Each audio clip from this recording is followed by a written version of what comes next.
Hey, happy day 657. Sharon Horne-Ellstrom here.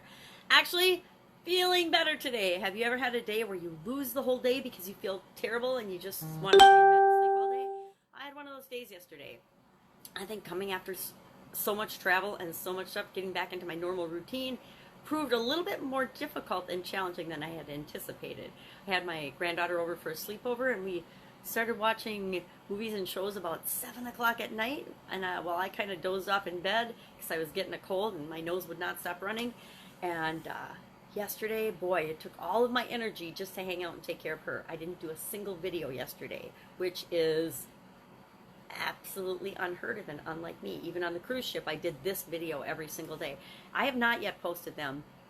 I gotta tell you, I don't know when I'm gonna get around to it. I've got to catch up from yesterday because I did painkillers videos yesterday and today, happy everyday videos yesterday and today, and then I'm doing, I did Supersize Your Business. I'm not going to do that one for yesterday. I just blew it off because that's one, I might back off the frequency of that and just do it a couple times a week instead of every single day. Haven't decided yet, but that's, some things that I got a chance to sleep on yesterday. What do I want to do? What do I want to do with that? Is that the direction I want to go, or do I want to go after a different target audience and actually start serving them better than just the, oh, this is the business stuff I can do for you? Because my heart's not 100% in it. And if my heart's not 100% in it, then it doesn't always get done. Now, excuse me, my nose is still runny and itchy.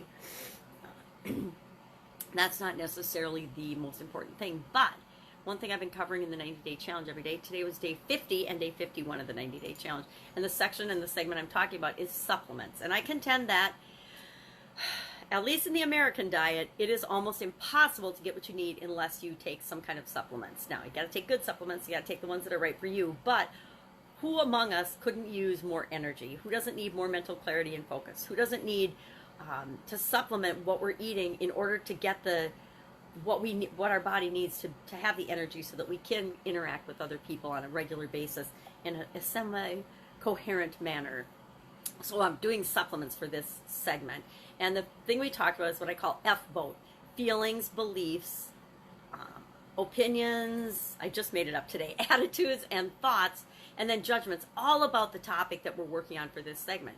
Because if we don't get a handle on how we feel about things, how we think about them, what our attitudes, opinions, judgments, and thoughts are around that topic, all of our past stuff, all of our past minded stuff is going to impact the results we get out of this particular segment. And it's true of everything.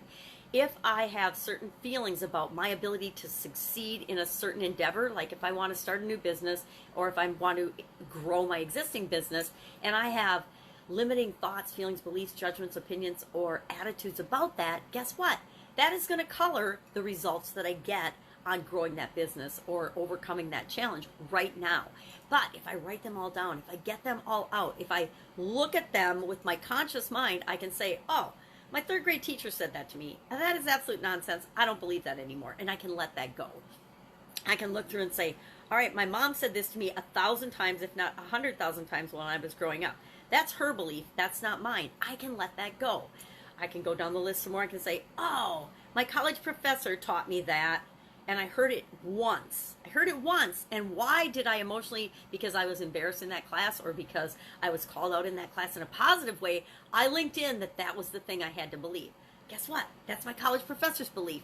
Who does that belong to? It doesn't belong to me. It was his belief. Do I want to buy into it? Is it going to move me toward this goal that I'm trying to achieve, toward this segment of my challenge I'm focusing on? No. Well, then I'm going to let that go too. And we need to do that. We need to do like a mind dump and dump all those things out. And the way we do that is by writing them down. I have this discussion with my coaching students a lot. Oh, I don't want to write it down. I'm just going to think about it. I'm like, okay, you just think about it. And in a week, we'll revisit it. And you let me know what's changed for you because you just thought about it. Because what happens is we think about it. It goes into our other 80,000 thoughts today pile. And guess what happens? It gets lost with all the other 80,000 things that we don't even realize that we're thinking, right? So that's why we write it down, because writing it down, as little and simple and as easy as that is, yet we don't want to take the 5 minutes to do it because we're so busy, right?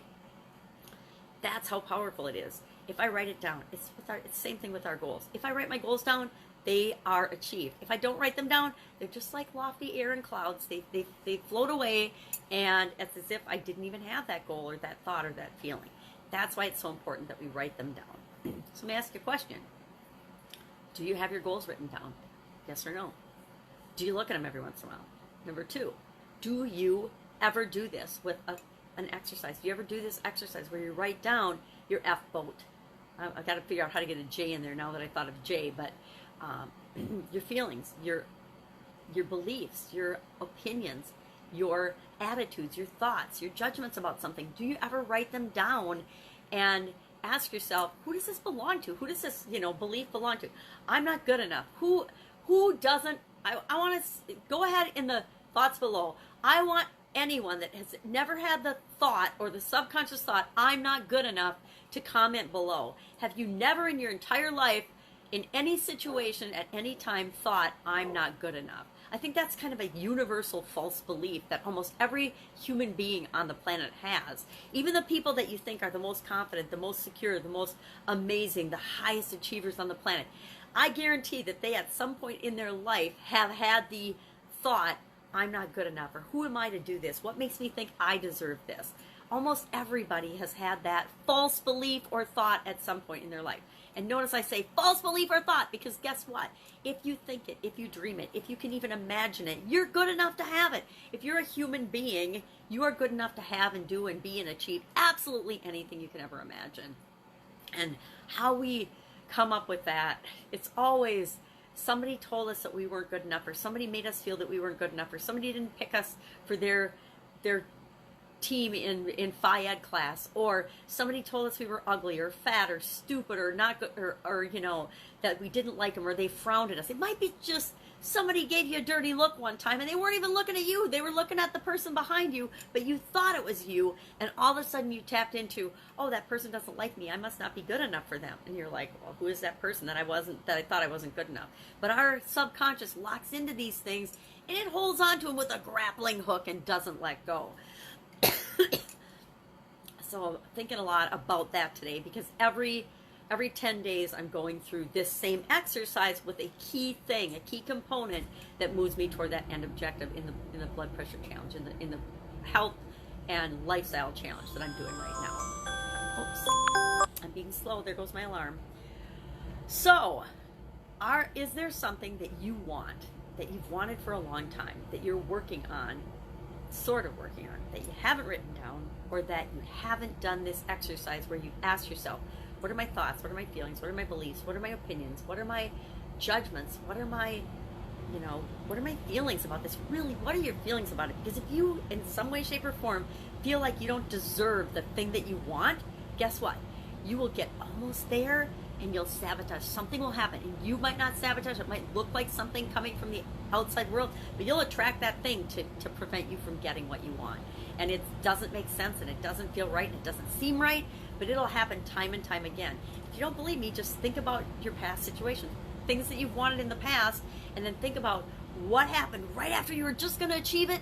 What happened? I can think of that, an example of, I was going to sell my Italian food manufacturing business. Going to sell it. I had a couple of buyers on the line, and then at the last minute something happened, and it didn't sell. Things like that happen all the time in our lives. Things like that happen all the time in our relationships, in our everything that we do, anything that impacts us.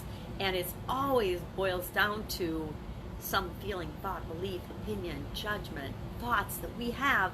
A lot of times, little records that we're playing from our past that don't apply to our lives and who we are right now at all, but they just pop up at the weirdest times because we haven't let them go. We haven't dealt with them. We haven't kicked them out of our life once and for all, and we need to do that.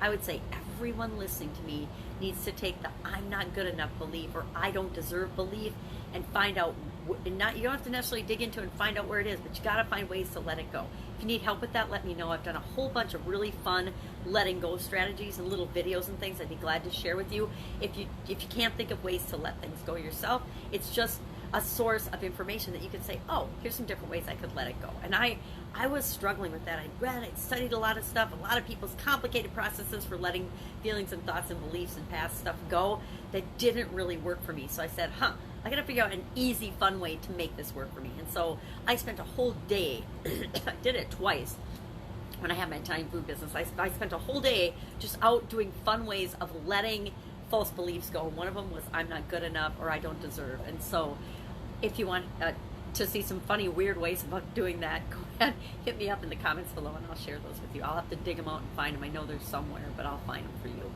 That's it. Have an awesome day. I will, of course, be with you tomorrow. Bye. I got to catch up today because I was sick yesterday.